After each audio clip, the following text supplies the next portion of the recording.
Good morning, everybody. Welcome to Brava Women Wise Women Wednesday. Today we've got the wonderful Shwetha Shankar, who is a dynamic co-founder and driving force behind Creativ Vision Coaching. Creativ Vision Coaching, a renowned leadership and business coach empowering entrepreneurs and leaders. With a decade of experience, she passionately empowers women to discover their authentic selves, conquer limiting self-beliefs, and achieve their goals. Drawing from her personal battle with depression and her advocacy for survivors of childhood sexual abuse, Shwetha inspires and uplifts others on their own journeys. Her unwavering belief in the power of leadership has positively influenced countless lives, and she aims to transform the lives of 1 million individuals by 2030. Wow. And today we've got the great topic of, are you ready to take your business to the new heights? Over to you, Shwetha. Thank you so much for that introduction, Dia. Really appreciate it. I'm very, very grateful for being here in the room. So we'll probably start with some questions because we all love questions, don't we? As women. Oh, I can see those faces already, Kathy. Who here loves being with Brava? All your hands should be up. Great. And who here loves networking? Fabulous. And who here would love to make the most of both? Excellent. Okay, 2 hands, dear. I love it. And who here doesn't ever raise their hand? Okay, that's good. Everyone's hand was down. That's awesome. So at Creativ Vision, how Audrey and I have been working is we provide strategies, but also we see to it that we are hand-holding the client in terms of implementation. So getting down and dirty and seeing to it that there's accountability, because that's something that we all need, a kick in the bum sometimes, but also seeing to it that we're able to implement the things that we decided that we are going to do. Now, the one thing that we've seen over the last 8 years that comes in the way of business owners is your own mindset. So you come in the way of your own success, and we don't want that to happen. So we're going back to basics today. We're going to read a little bit around habits, and something that we are going to do is look into my favorite book. Would be great if I knew how to move this. Okay. Done. So the 7 Habits of Highly Effective People. Who here has read this beautiful book by Stephen Covey? Yeah, that is great. And if you haven't already, highly, highly recommend it. It's got heaps of golden nuggets. I'm just going to be brushing past the important things today. And something that Carl Jung says is, you are what you do, not what you say you'll do. So really looking into awareness. Yes, very important. Acknowledging that is super important. However, if there's no action, there's nothing done. And then we're not going to be moving forward. And it's not only in business, it's life in general. So these are the 7 habits that we'll be brushing past today. So being proactive. So what does being proactive mean? Anyone who would like to jump in really quick? Oh, nobody. Looks Doing like something rather than reacting to something that you've done, but actually predicting it or something, preventing it through prediction. Yeah, absolutely. So I had a conversation earlier with Maria, who was talking to me about language and its importance as well. So it's not only in our being, but also the language that we're using, really being proactive. Something that we did having a fitness center, this was 8 years ago, was we were being super, super reactive in the first year of business, where we're like, the franchisor should be doing this. Why are we doing this? We'll wait till they tell us what to do and things like that. So we were not physically taking the responsibility to do stuff. And we realized quickly, because of that reason, we were heavily burnt out. So we were working 5 a.m. to 9 p.m. days and getting very little sleep, but we were doing everything, as we do in the first year of business. You're doing sales, you're doing marketing, I was running 32 classes a week. We had absolutely no time because we were making shakes in between the classes, so keeping the cafes up and running as well. And burnout was super, super easy. However, our coach definitely 100% told us the foundation for anything that you do is what you're doing daily as a habit. And that's going to determine how you're going to pull this business up and not be stuck in the trenches of working long hours, and definitely not spending any time with my husband at the time. which he's not going to be complaining of anymore right now. So what we're doing here is the second one is definitely going to be beginning with the end in mind. What does that mean, beginning with the end in mind to you? We're definitely going to be more vocal about things, guys. So jump in, otherwise I'm going to start picking people. Yes, Vic. If you begin with the end in mind, you've already got an agenda. You know where you want to go with something before you actually begin it. And you're keeping that in mind as you're doing it, 100%. as you're implementing it.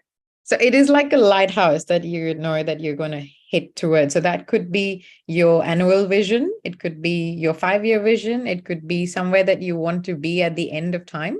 So that's why it's so important to have that down put as to the big vision. Once you have your vision super clear, then it's easy to form the annual goal. Then you put it back to, your monthly goals, your daily goals even. So it's very important to translate that. What does that mean as to what I need to do today? And we all make these amazing lengthy tasks. We have a list that we have to do and follow. However, we don't know, is that really taking us towards our goals? Because if that's not, then I don't know why we're doing that on a daily basis. It just becomes a thing to do, a chore. So we really want to be aligning towards what our goal is. So for instance, here, if you can see on the left to the top, we are at a Women's Federation for World Peace organization because our goal is really to change 1 million lives by 2030. And how we're doing that is through leadership and seeing to it that we're able to impact women on a broader scale as well. So that is Hak Ja Moon, who is actually the founder and has been working in so many countries. It's unbelievable, super, super inspiring. So you are the people who you surround yourself with, and that is something that we take really seriously. And we can see we're having some fun with our clients online and also in person. So always looking at the end in mind, which is about making that massive impact. So putting first things first. Kathy, can you tell us what does that mean for you? Ooh, that's a good one. Put first things first.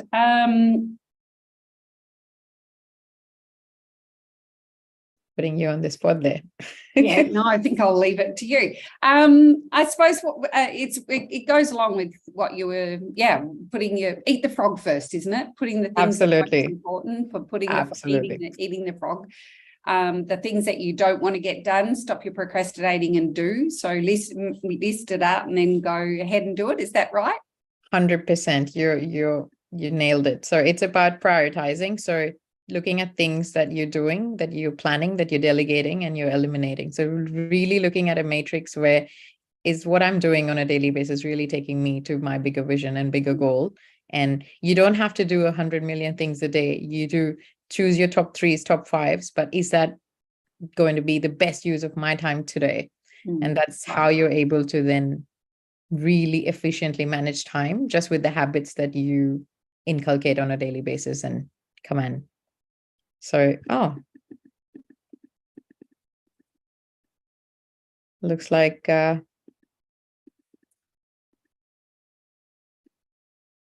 thinking win-win is number 4. So we've gone one step ahead. With think win-win, what does that mean to you, Helen? God, I was hoping you wouldn't pick me for that one. I'll just read what you've got there. Win-win. Yeah. So I think it's just for anyone that I'm working with or working for, just making sure that I'm meeting everybody's needs and not just mine and not just theirs. Awesome. Really, really well put. Yes. So thinking win-win. So something that we do is we think win-win-win, where it's not only good about us, good about the people and our clients, however, good about the greater good. So whatever we're doing with that intention, it just really helps because then you're energetically putting it out there that we really need to look at the good for people in general. So they get attracted to you in terms of, oh, wow, I love working with this person because they are not only talking about themselves and me, but everyone else around us. So Dia does that beautifully by putting all of us together here. Thanks, Dia. And also seeking first to understand, then to be understood. This is something that we all do so beautifully. So I'll probably ask Kay, what does that mean to her? Oh, crumbs.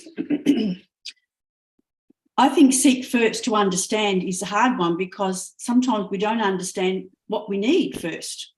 So, you know, that would be, and then if you do, once you do find somebody that gets you, they've got to then assist you in moving forward. Absolutely. So awareness is so important, Kay, spot on. And once you understand what is it that you need, it's so important to understand what is it that other people need. That's how we'll have brilliant conversations. So really listening with our ears, our hearts, and our eyes open so that we're able to provide, because there's so many people who are talking to us way more than what we're listening when we listen really carefully. And that's so important. I love the way that you articulated. It's learning about what you need, so as to awareness, but also acknowledging that and then moving into how do we action that.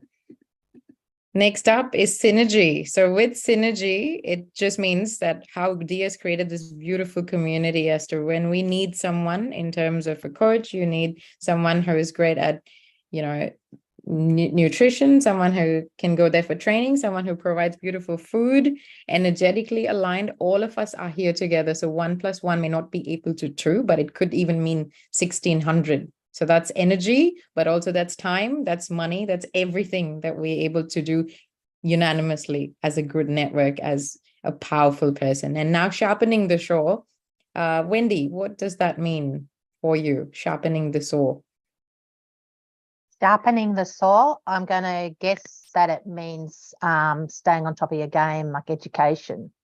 Yes, 100%. So renewing yourself in staying on top of your game in terms of all the different aspects in life. So when we are able to do that, we move from dependence to independence to interdependence. And that's the whole ball game of how we can really move into not only having our own victories, which is the first 3 habits, but also the next 3 habits. And research proves that when you're starting habits, it's always good to have 4 or 5 and not overload ourselves with more habits at any particular given time.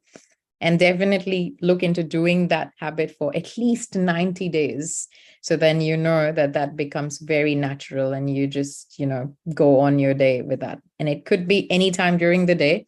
Like, for instance, I hated reading books to start with. However, what I do now is I've promised myself that I'm going to be reading at least 5 pages every day. And that's not a task. It's not a chore. And I stick to it. That's even if it's midnight, I'm like 5 pages and go to bed.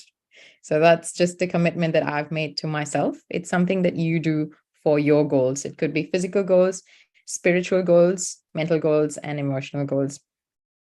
So you are going to be that person in 5 years only if you maintain all of your habits today. So that is really looking into how your nutrition goes, what are the books that you're reading, what are the habits you're creating, what are the conversations that you're having on a daily basis. This is something that I was finding really challenging, be it in a networking space or even with, you know, people that I knew.